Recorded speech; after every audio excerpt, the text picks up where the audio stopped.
it so happens that there is a knowledge in India which comes from a very subjective knowledge, which means it's a knowledge based on cognition, not on scientific research or experimentation.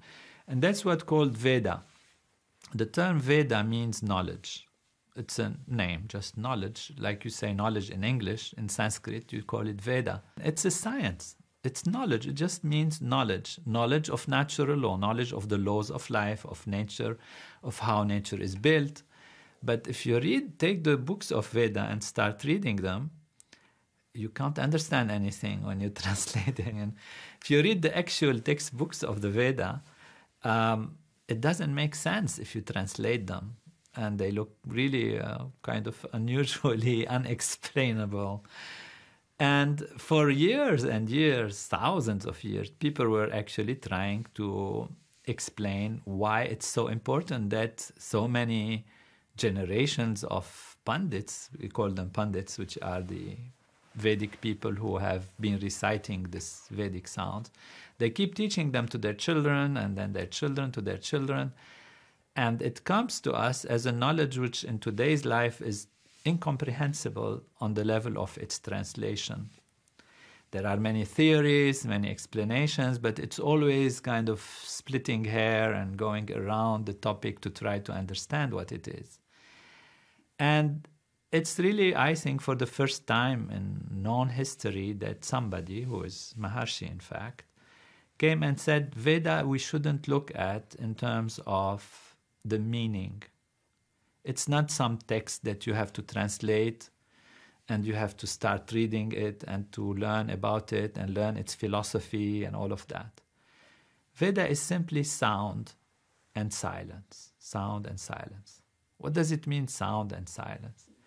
If you take the book in Sanskrit and you read it, you can say Agni Mile Purohitam Yagyasya Devam Ritvijam, like that, Sanskrit words. These are sounds. These sounds, for somebody who doesn't know Sanskrit, which is most of us, we know a little bit, are sounds that have no meaning. And so what is their importance?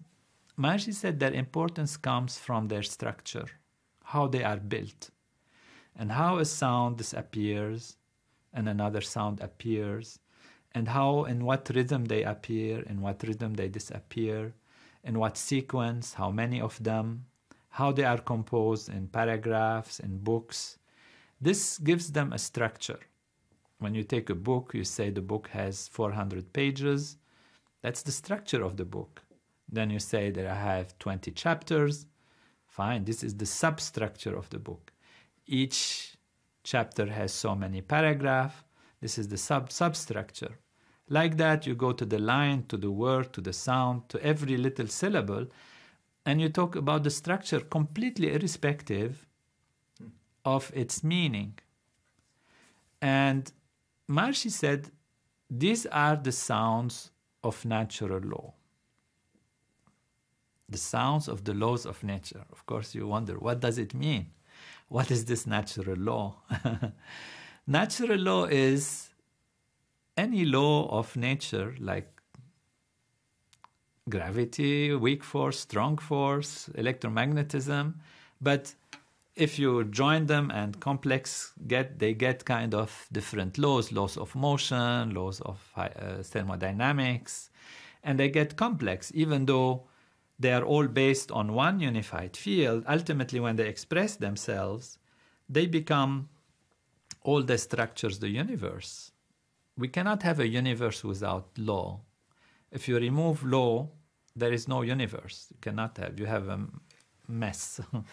So there must be some kind of order, some kind of something that structures the universe, that structures our body, that structures our chemistry, our biology.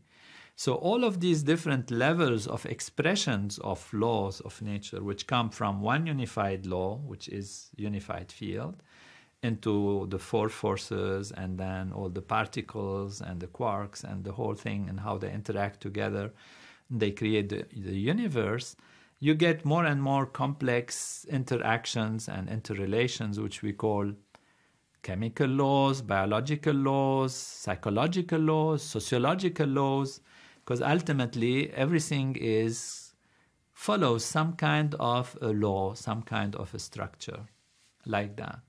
So these laws that actually create the universe and manage the universe are having a structure. Let's take this as an axiom at the beginning. It can be demonstrated later. But just accept that logic. There is a structure to law. What is the structure of law? It's the universe, actually. It expresses itself through the universe. Veda, as knowledge, does not pretend to teach you the structure of law by explaining it to you.